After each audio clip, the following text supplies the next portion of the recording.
UP शिक्षक सेवा चयन आयोग के अध्यक्ष ने इस्तीफा दे दिया है। 8 साल में अपने पद पर बने रहे। शिक्षकों में भर्ती थी वो लंबे समय से रुकी रही। क्या सोचते हैं आप और इस पर अधिक क्या है?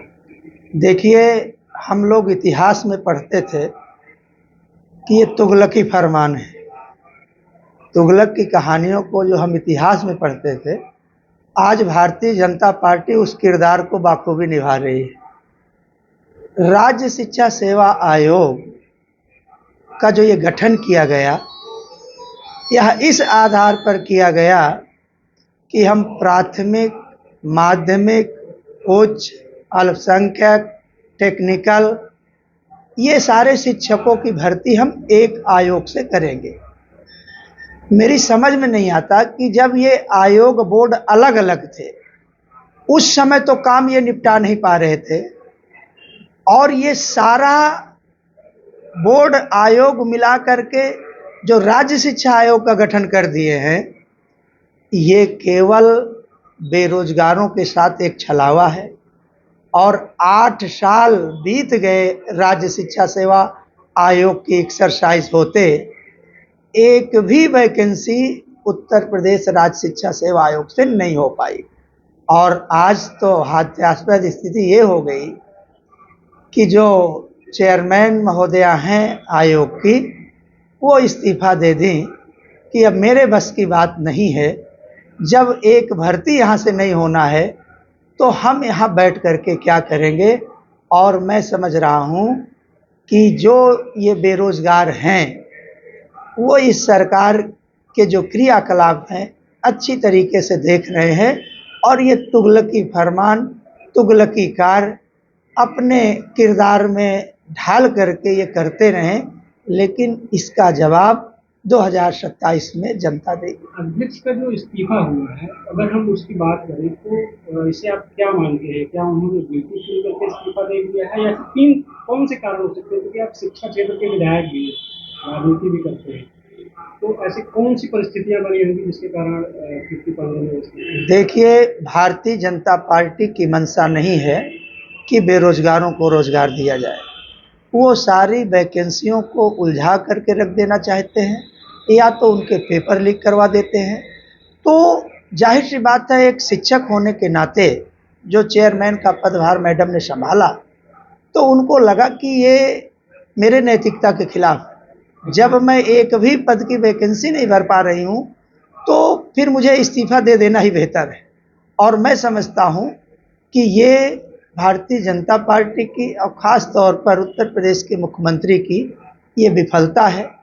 और अभी आप देख ही रहे हैं कि 69,000 शिक्षक भर्ती में जो इन्होंने आरक्षण में डाका डाला। क्या इस इस्तीफे को उनका आत्मबोध माना जाए कि वो भर्तियां नहीं कर पा रहे थे, इसलिए उन्होंने बेटी नहीं करते हुए छात्रों के भविष्य को देखते हुए इस्तीफा दे दिया? देखिए, मैंने क्या कहा कि भारतीय जनता पार्टी के एजेंडे में ही नहीं है कि बेरोजगारों को रोजगार दिया जाए। 8 साल, 8 साल का समय कम होता है? 8 साल में 8वीं वैकेंसी इन्होंने नहीं की, 8 नहीं की। चाहे वो प्राथमिक हो, माध्यमिक हो, उच्च हो, टेक्निकल हो, अल्पसंख्यक हो, जितने कॉलेजेस का इन्होंने अधियाचन मंगाया है या नहीं मंगाया है मुझे नहीं पता, आज तक एक भी वैकेंसी वहाँ से फुलफिल नहीं की गई।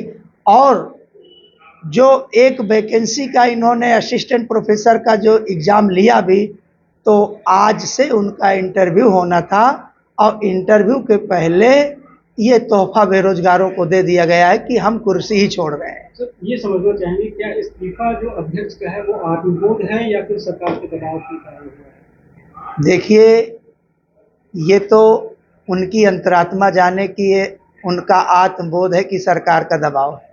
हमारा सीधा सा सवाल है कि लोकतंत्र में जो ये बोर्ड हैं, आयोग हैं, ये इसलिए इनका गठन किया गया है कि बेरोजगारों को रोजगार मिले। हमारा सीधा सा मुद्दा है। माननीय अखिलेश यादव इसके लिए लगातार कह रहे हैं कि सत्ता में आने के बाद हम बेरोजगारों को रोजगार देंगे, और जो आउटसोर्सिंग है, संविदा है, ठेकेदारी प्रथा है, अग्निवीर है, इन सब चीज़ों को हम समाप्त करें। आरओ की उत्तर कुंजी इन्होंने नहीं दी और रिजल्ट घोषित कर दिया। देखिए, ये सारी कुंजी अपने पास रखना चाहते हैं। आप उत्तर कुंजी की बात कर रहे हैं, ये सारी कुंजी अपने पास रखना चाहते हैं। अगर उत्तर कुंजी देंगे तो जो ये घपला करते हैं कल फिर उसका सवाल जवाब कौन देगा? जबकि यह नियम बना दिया गया है कि जितनी भी भर्तियां होंगी, ये बच्चे का राइट है, अधिकार है कि उसकी उत्तर पुस्तिका की कुंजी उनको सुलभ करा दिया जाएगा, वो उससे अपने प्रश्न उत्तर का मिलान करें। क्या हम ये समझ सकते हैं कि अध्यक्ष का इस्तीफा केवल नौकरियां ना दे पाने की आत्मबोध के कारण? देखिए, अध्यक्ष क्या करे? 8 साल से अगर आप ही को हम बैठा दें, क्या करेंगे आप? भाई, जब आयोग कोई भर्ती नहीं कर पा रहा है और लगातार बेरोजगार दबाव डाल रहे हैं, धरना प्रदर्शन कर रहे हैं, जिंदाबाद मुर्दाबाद के नारे लग रहे हैं, तो हर व्यक्ति की सहने की एक सीमा है ना। इसके बाद तो उनको यही लगेगा कि भाई जब हम इतना विफल शासन प्रशासन योगी शासन है तो इससे अच्छा इस्तीफा दे दो। तो उन्होंने इस्तीफा दे दिया। जाहिर सी बात है, अंतरात्मा उनकी जग गई होगी। बड़े बड़े लोग पर इस्तीफा दे